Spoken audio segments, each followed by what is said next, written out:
Hi friends, എല്ലാവർക്കും എൻ്റെ പുതിയ മറ്റൊരു വീഡിയോയിലേക്ക് സ്വാഗതം. അപ്പം ആദ്യം തന്നെ എല്ലാവർക്കും എൻ്റെ ഈദ് മുബാറക്. അതുപോലെ തന്നെ എല്ലാവരും സുഖമായിട്ടിരിക്കുന്നു എന്ന് വിശ്വസിക്കുന്നു. അപ്പം നമ്മൾ കുറേ നാളായി ട്രാവൽ വ്ലോഗ് പോലുള്ള വീഡിയോസൊക്കെ ചെയ്തിട്ട്, അപ്പോൾ അതുകൊണ്ട് ഇവിടെ പെരുന്നാളിന് അവധിയൊക്കെ ആയതുകൊണ്ട് തായിഫിൽ നിന്ന് ജിദ്ദയിലേക്കാണ് ഇന്ന് പോകുന്നത്. ആ ഒരു ട്രാവൽ വ്ലോഗാണ് ഇന്ന് നമ്മൾ ഉൾപ്പെടുത്തുന്നത്. അപ്പോൾ വീഡിയോയിലേക്ക് പോകുന്നതിന് മുമ്പായിട്ട് എപ്പോഴും പറയുന്നത് പോലെ പ്ലീസ് ഒന്ന് സബ്സ്ക്രൈബ് ചെയ്യുക കേട്ടോ. അപ്പോൾ നിങ്ങളൊക്കെ സബ്സ്ക്രൈബ് ചെയ്യാൻ സപ്പോർട്ട് ചെയ്താൽ മാത്രമേ പുതിയ പുതിയ വീഡിയോസൊക്കെ ഇടാനായിട്ട് തോന്നുള്ളൂ. അപ്പോൾ അതുപോലെ തന്നെ വീഡിയോസൊക്കെ ഇഷ്ടമായിട്ടുണ്ടെങ്കിൽ ലൈക്ക് ചെയ്യാനൊക്കെ മറക്കരുതേ. അപ്പം നമുക്ക് നേരെ വീഡിയോയിലേക്ക് പോകാം.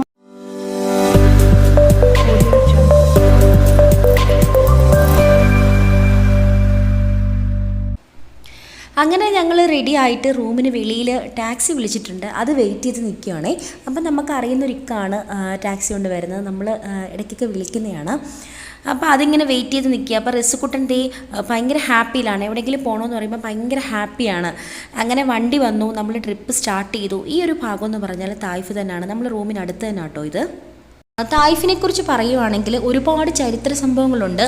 പിന്നെ കൂടാതെ തന്നെ കുറേ മലകളുടെ മുകളിൽ ഉയരം കൂടിയ ഒരു സ്ഥലത്താണ് തായിഫ് സ്ഥിതി ചെയ്യുന്നുള്ളത്. അതുകൊണ്ട് തന്നെ തണുപ്പുള്ള സമയത്ത് കുറച്ച് തണുപ്പുണ്ടെങ്കിലും നമ്മൾ സാധാരണ ചൂടുള്ള കാലാവസ്ഥയിൽ മറ്റുള്ള സ്ഥലങ്ങളിൽ അതികഠിനമായ ചൂടാണ്. അതേസമയം ഇവിടെ നല്ലൊരു ക്ലൈമറ്റാണ് എന്നുള്ള കാര്യം എടുത്തു പറയാതിരിക്കാനായിട്ട് പറ്റില്ല. തായിഫിലുള്ളവർക്കും അങ്ങനെ അറിയുന്നവർക്കൊക്കെ അറിയാമായിരിക്കും. അത് പറയാതിരിക്കാനായിട്ട് പറ്റില്ലായിരുന്നു. അതുകൊണ്ടാണ് ഈ വീഡിയോയിൽ പറയുന്നത്. പിന്നീട് നമ്മൾ ഇത് കാണുന്ന ഈ ഒരു സ്ഥലം എന്ന് വെച്ചാൽ ഹദ എന്ന സ്ഥലമാണ്. ഞാൻ പറഞ്ഞില്ലേ, മലകൾ കടന്ന് വേണം നമ്മൾ തായിഫിലെത്താൻ. അതുപോലെ നമ്മൾ ആ മല ഇറങ്ങുന്ന ഈ ഒരു സ്ഥലമാണ് ഈ ഒരു ഹദ എന്ന് പറയുന്നത്. ഇത് ഇറങ്ങിയാണ് നമ്മൾ മക്കയിലെത്തുന്നത്. അപ്പം ഇത് നല്ല രസമാട്ടോ, നല്ല മലയാണ്. അതിങ്ങനെ ഹെയർപ്പിന് ചുറ്റി ഇറങ്ങണം. അപ്പോൾ പോകുന്ന വഴികളിലൊക്കെ കണ്ടില്ലേ, കുരങ്ങുകൾ, ഇങ്ങനെ കുറേ കുരങ്ങുകളെയൊക്കെ കാണാനായിട്ട് പറ്റും. അവിടെ സദാസമയം ഇവിടെ തന്നെ കാണും. അത് ഈ മലകളുടെ ഇടുക്കിലൊക്കെയാണ് താമസിക്കുന്നത്. അപ്പോൾ എന്തായാലും പിന്നെ മറ്റൊരു കാര്യം എന്ന് വെച്ചാൽ ഈ ഒരു മലയുടെ മുകളിൽ നിന്ന് നമുക്ക് നോക്കിക്കഴിഞ്ഞാൽ മക്കയിലെ ക്ലോക്ക് ടവർ കാണാൻ പറ്റും കേട്ടോ. അത് ഈ പകൽ സമയത്ത് നമുക്ക് കാണാനായിട്ട് പറ്റില്ല. ലൈറ്റ് വരുന്ന സമയത്താണ്, അതായത് നൈറ്റിൽ ഈ ഒരു ക്ലോക്ക് ടവറിൽ ലൈറ്റ് ഉണ്ടല്ലോ, അത് കാരണം നമുക്ക് നല്ല രീതിയിൽ കാണാനായിട്ട് പറ്റും കേട്ടോ രാത്രിയിലൊക്കെ. പിന്നീട് ഇവിടെ റോപ്പേ സംഭവങ്ങളൊക്കെ ഉണ്ട്. കണ്ടില്ലേ, ഈ ഒരു മലയുടെ കുന്നിൽ നിന്ന് തുടങ്ങി അങ്ങ് താഴെ വരെയാണ് ഈ ഒരു റോപ്പയും കാര്യങ്ങളൊക്കെ ഉള്ളത്. അപ്പോൾ ഇൻഷാ അല്ലാഹ് ഒരു ദിവസം പോകണമെന്നുണ്ട്. ആ ഒരു വീഡിയോ എഴുന്നിയായിരിക്കും പോയി കഴിഞ്ഞാൽ. അപ്പോൾ എന്തായാലും ഈ ഒരു ഹെയർപിന്നൊക്കെ ഇങ്ങനെ ഇറങ്ങുകയാണ്. അപ്പോൾ നമുക്ക് നല്ല ചെവി ഇങ്ങനെ അടയ്ക്കും. അതാണ് വേറൊരു കാര്യം. നമ്മൾ ഈ ഇറങ്ങും തോറും, മലയിൽ ഇറങ്ങുമ്പോൾ നല്ല ചെവിയൊക്കെ നോവാനായിട്ട് തുടങ്ങും. അങ്ങനെ കയറിയപ്പോൾ തന്നെ റിസ്കുട്ടൻ ഐസ്ക്രീമും ചോക്ലേറ്റൊക്കെ തിന്ന് തീർത്തുകൊണ്ടിരിക്കുന്നു. പിന്നീട് നമ്മൾ പോകുമ്പോൾ അവിടെ ചെക്ക് പോസ്റ്റ് ഉണ്ട്. അവിടെ നമ്മളെ വണ്ടിയൊക്കെ ചെക്ക് ചെയ്തിട്ടാണ് വിടുന്നത്. അപ്പോൾ അതൊക്കെ കഴിഞ്ഞിട്ട് നമ്മൾ മക്കയിലേക്ക് കടക്കുകയാണ്.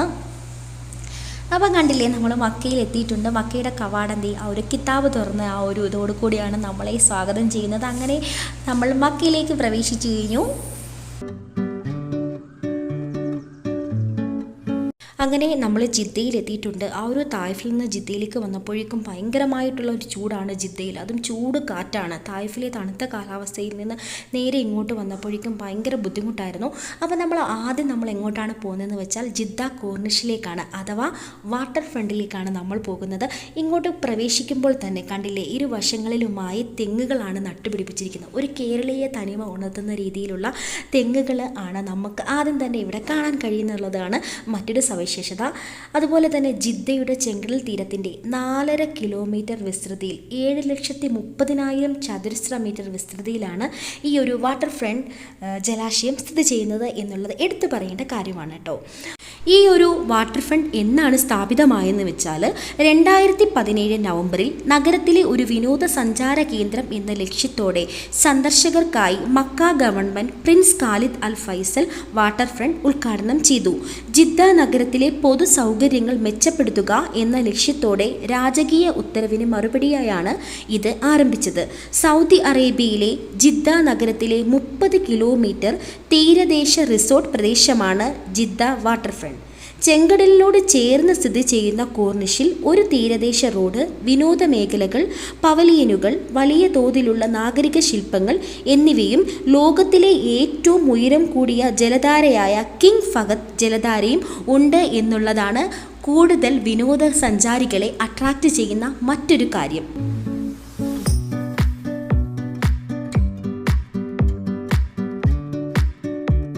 പിന്നീട് എന്താണെന്ന് വെച്ചാൽ ഇരുവശങ്ങളിലുമായി വാഹനങ്ങൾ പോകുന്നതും അതിനൊട്ട നടുവിലൂടെ നടക്കാനായിട്ടുള്ള ഒരു പാതയും അതുപോലെ തന്നെ സൈക്ലിങ്ങിനായിട്ട് മറ്റൊരു പാത കൂടി സജ്ജീകരിച്ചിരിക്കുന്നു. ആ ഒരു സൈക്കിളൊക്കെ നമുക്ക് റെൻറ്റിനെടുക്കാനുള്ള സൗകര്യങ്ങൾ ഇതേപോലെയുള്ള എല്ലാ സൗകര്യങ്ങളും ഈ ഒരു കോർണിഷിൽ ഒരുക്കിയിട്ടുണ്ട്. അങ്ങനെ നമ്മൾ വണ്ടിയൊക്കെ പാർക്ക് ചെയ്തിട്ട് ഈ ഒരു സ്ഥലം കണ്ടില്ലേ, ജിദ്ദ എന്ന് എഴുതി വെച്ചിരിക്കുന്നത്. ഇവിടെ നിന്ന് ഒരുപാട് പേര് സെൽഫി എടുക്കാനും ഫോട്ടോ എടുക്കാനും ഒക്കെ ആയിട്ട് ഇവിടെ നിർത്തുന്നുണ്ട്. അതൊരു പ്രത്യേക കാഴ്ച തന്നെ കേട്ടോ. അപ്പം ഞങ്ങളും ഇതേപോലെ ഫോട്ടോയും കാര്യങ്ങളൊക്കെ എടുത്തു. അത് കഴിഞ്ഞിട്ട് നമ്മൾ ആ ഒരു കോർണിഷിനകത്തേക്ക് കടക്കുമ്പോൾ തന്നെ ഇതേപോലെ കുറച്ചു ചെടികൾ പോലെ ഒരു സംഭവമുണ്ട്. അതിൽ കിളികൾ ഇങ്ങനെ കൂട് കൂട്ടി പറന്നു പോകുന്നൊരു കാഴ്ച കൂടി നമുക്ക് കാണാനായിട്ട് കഴിയും. നല്ലൊരു പച്ചപ്പ് നിറഞ്ഞൊരു അന്തരീക്ഷമാണ് ഈ ഒരു സ്ഥലത്ത് ഉള്ളത് എന്നുള്ളത് എടുത്തു പറയേണ്ട കാര്യമാണ്. അത് കഴിഞ്ഞ് ഈന്തപ്പനകൾ നിറയെ കായ്ച്ച് ഇങ്ങനെ ഈ ഒരു ചൂട് കാലാവസ്ഥയിലല്ലേ ഇത് നല്ല പഴുത്ത് വരുന്നത്. ആ ഒരു കാഴ്ചയാണ് ഇപ്പോൾ നിങ്ങൾ കാണുന്നത്. അങ്ങനെ നമ്മൾ അകത്തേക്ക് കടക്കുമ്പോൾ തന്നെ ആദ്യം തന്നെ കാണാൻ കഴിയുന്നത് വലിയൊരു പ്ലേ ഗ്രൗണ്ടാണ് കുട്ടികൾക്കായിട്ടുള്ളത്. നല്ല സുരക്ഷിതമായി കളിക്കത്തക്ക രീതിയിലാണ് ഈ ഒരു പ്ലേ ഗ്രൗണ്ട് ക്രമീകരിച്ചിരിക്കുന്നത്. അതായത് റിസ്കുടൻ മാക്സിമം എൻജോയ് ചെയ്യുക കേട്ടോ. അപ്പം നല്ല ചൂടായത് കാരണം നമുക്കവിടെ നിൽക്കാനായിട്ട് പറ്റുന്നില്ല.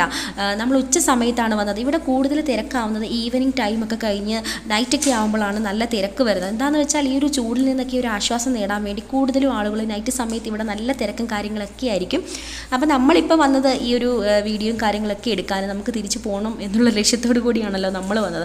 അപ്പോൾ ഈ ഒരു കാഴ്ചകളൊക്കെ നമുക്ക് ആസ്വദിക്കാനായിട്ട് കഴിഞ്ഞു. അങ്ങനെ ഞങ്ങൾ ഇങ്ങനെ നടക്കുകയാണ്. നല്ല ദാഹവും കാര്യങ്ങളൊക്കെ ഉണ്ട്. ഇപ്പോൾ അകത്ത് തന്നെ ഒരുപാട് ഫെസിലിറ്റീസാണ് ഈ ഒരു കോർണിഷിൽ ഒരുക്കിയിരിക്കുന്നത്. അതെന്തൊക്കെയാണെന്ന് ഞാൻ പറയാം. 1,20,000 പേർക്ക് താമസിക്കുവാനും 3,000 കാറുകൾ പാർക്ക് ചെയ്യാനോടുള്ള സജ്ജീകരണമുണ്ട്. അതുപോലെ തന്നെ കണ്ടില്ലേ, റീറ്റെയിൽ ഷോപ്പുകളെല്ലാം ഉണ്ട്. ഇപ്പം നല്ല ചൂടാണ്. അപ്പോൾ റിസ്കൂട്ടന് റീറ്റെയിൽ ഷോപ്പ് കണ്ടപ്പോൾ അങ്ങോട്ടൊരു വലിവ് വന്നു. അപ്പം അതുപോലെ റീറ്റെയിൽ ഷോപ്പുകൾ, ഹോട്ടലുകൾ, റെസ്റ്റോറൻറ്റുകൾ, അക്വേറിയം, സാംസ്കാരിക കേന്ദ്രം, വാട്ടർ ഡാൻസിങ് ഫൗണ്ടൻ, പൂന്തോട്ടങ്ങൾ ഇവയെല്ലാം തന്നെ ഈ ഒരു കോർണിഷിൽ ഒരുക്കിയിരിക്കുന്നു. അതുപോലെ തന്നെ ഭിന്നശേഷിക്കാർക്കായിട്ടുള്ള കുറേ സൗകര്യങ്ങൾ ഈ ഒരു കോർണിഷിലായിട്ട് ഒരുക്കിയിരിക്കുന്നു. അതുപോലെ തന്നെ അത്ലറ്റുകൾക്കും മറ്റ് പുറത്ത് വ്യായാമം ചെയ്യാനും ആയിട്ടുള്ള ആളുകൾക്കും ഒരുപാട് സജ്ജീകരണങ്ങളാണ് ഈ ഒരു കോർണിഷിൽ ഒരുക്കിയിരിക്കുന്നത്. അതുകൊണ്ട് തന്നെ നല്ല തിരക്കും കാര്യങ്ങളൊക്കെ തന്നെ ഞാൻ പറഞ്ഞു, ഈവനിങ് ടൈം ആവുമ്പോഴാണ് ഈ ഒരു കാര്യങ്ങളിലൊക്കെ തിരക്ക് വരുന്നത്. അപ്പം ആ ഒരു ടൈമൊക്കെ ആകുമ്പോൾ നല്ല തിരക്ക് വരും. ഇനി ഇവിടുത്തെ മറ്റ് കാഴ്ചകളെല്ലാം കണ്ടു നോക്കാം. അപ്പം മെയിനായിട്ട് കുറേ ആളുകൾ ഈ ഒരു സ്ഥലത്തേക്ക് വന്നിട്ട് മീൻ പിടിക്കാനും കുറേ വിനോദസഞ്ചാരികളുണ്ട്. അതുപോലെ തന്നെ കുറേ ഇവിടുത്തെ തന്നെ ആളുകളൊക്കെ ഉണ്ട്. അപ്പം കുട്ടികളൊക്കെ മീൻ പിടിക്കാനൊക്കെ ഇവിടെ വന്നിരിപ്പുണ്ട്. അപ്പോൾ നമ്മളും ആ ഒരു ഭാഗത്തേക്ക് ഇരിക്കുകയാണ്. എന്നിട്ട് ഇവിടുത്തെ കാഴ്ചകൾ ഇനിയൊന്ന് ആസ്വദിക്കാം.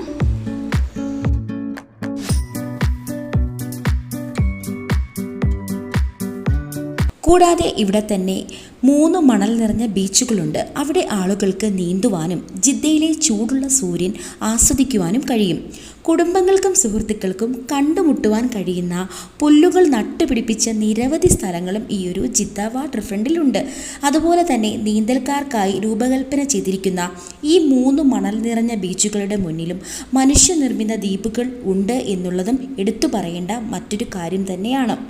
ഇവയെല്ലാം തന്നെ വിനോദസഞ്ചാരികളെ കോർണിഷിലേക്ക് അട്രാക്റ്റ് ചെയ്യിപ്പിക്കുന്ന കാര്യങ്ങളാണ്. മീനുകളുണ്ട്, പലതരത്തിലുള്ള മീനുകളെ നമുക്ക് ഇവിടെ ഇങ്ങനെ നിൽക്കുമ്പോൾ വെള്ളത്തിൽ കാണാനായിട്ട് പറ്റും കേട്ടോ. അപ്പോൾ റിസ്കൂട്ടൻ ഭയങ്കര ഹാപ്പിയാണ്. ഓരോ മീൻ വരുമ്പോഴും വിളിച്ച് കാണിച്ചു തരുവാണ്. അപ്പോൾ കണ്ടില്ലേ, ഓരോ ടൈപ്പ് മീനുകളാണ്, നമ്മൾ കണ്ടിട്ടില്ലാത്ത ടൈപ്പ് മീനുകൾ. അതേ സമയമാണ് അതുവഴി ഒരു തെരണ്ടി വരുന്നത്. കണ്ടില്ലേ, നമ്മൾ ആ നിന്ന ഭാഗത്തേക്ക് ഇങ്ങനെ അടുത്തേക്ക് വരുന്നുണ്ട്. നമ്മളെ ആ തൊട്ടടുത്ത് തന്നെ എത്തിയിട്ടുണ്ടായിരുന്നു. അപ്പം ജീവനോടെ ഞാൻ ആദ്യമായിട്ടാട്ടോ തെരണ്ടിയെ കാണുന്നത്. ഈ ഒരു കാഴ്ച കാണാനായിട്ട് പറ്റി. അവിടെ തന്നെ നമ്മൾ നിന്നടുത്ത് തന്നെ കുറേ ആളുകൾ ചൂണ്ടയിടുന്നുണ്ട്. ഇവിടുത്തെ മെയിനായിട്ടുള്ള ഒരു പകൽ സമയമൊക്കെ ആളുകൾ ഇങ്ങനെ മീൻ ചൂണ്ടയിടാനായിട്ട് വരുന്നുണ്ട്, മീനെ പിടിക്കുന്നുണ്ട്. ആ ഒരു വെപ്രാളത്തിൽ തെരണ്ടി കണ്ടില്ലേ പാഞ്ഞു പോയത്. ഇതൊരു വല്ലാത്തൊരു കാഴ്ച തന്നെയായിരുന്നു. അത് കാണാനായിട്ട് സാധിച്ചു.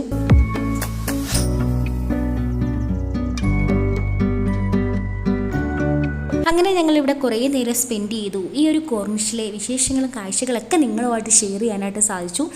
ഇപ്പം നല്ല വിശപ്പും കാര്യങ്ങളൊക്കെ ആയി, 4:30 ആയി സമയം വൈകുന്നേരം. അപ്പം ഞങ്ങൾ അവിടെ നിന്ന് ഇറങ്ങുകയാണ്. പെരുന്നാൾ കാരണം ഒരുപാട് റെസ്റ്റോറൻറ്റുകളൊന്നും ഇല്ലായിരുന്നു. അങ്ങനെ ഒരെണ്ണം കിട്ടി. അങ്ങനെ അകത്തേക്ക് കയറി ഫുഡ് കഴിക്കാനായിട്ട് പോകാട്ടോ.